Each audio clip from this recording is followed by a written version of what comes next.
Grilled பன்னீர் Manchurian sandwich செய்கிறதுக்கு ஒரு பேனில் கொஞ்சம் எண்ணெய் விட்டு மிக பொடியாக கட் பண்ணி வச்சிருக்கிற பூண்டு 3-4 பல்லு போட்டுக்கலாம்.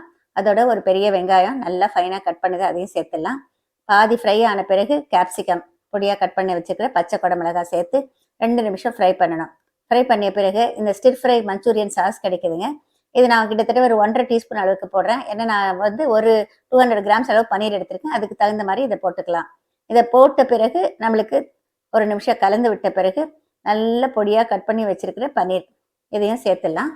சேர்த்த பிறகு சாஸ்லேயே நிறைய உப்பு இருக்கிறதுனால ரொம்ப கொஞ்சமாக உப்பும் கொஞ்சம் ஒயிட் பெப்பர் இல்லைன்னா பிளாக் பெப்பர் பவுடர் மிளகுத்தூள் கொஞ்சம் போட்டுட்டு நல்லா கலந்துட்டு ஆஃப் பண்ணிடலாம். இப்போ நம்ம ப்ரெட்டுக்கு 2 பக்கமும் பட்டர் பூசிட்டு இந்த கிரில் பேனை ரெடி பண்ணிக்கணும், சூடு பண்ணிக்கணும். இதில் மத்தியில் இந்த ஸ்டஃபிங்கை வச்ச பிறகு கொஞ்சமாக சீஸ் கிரேட் பண்ணதை வச்சுட்டு இது மேலே வச்சுக்கலாம். நல்லா ப்ரெஸ் பண்ணி சுட்டோனாக்கா 2 பக்கம் திருப்பி போட்டு கிரில்டு சாண்ட்விச் ரெடி.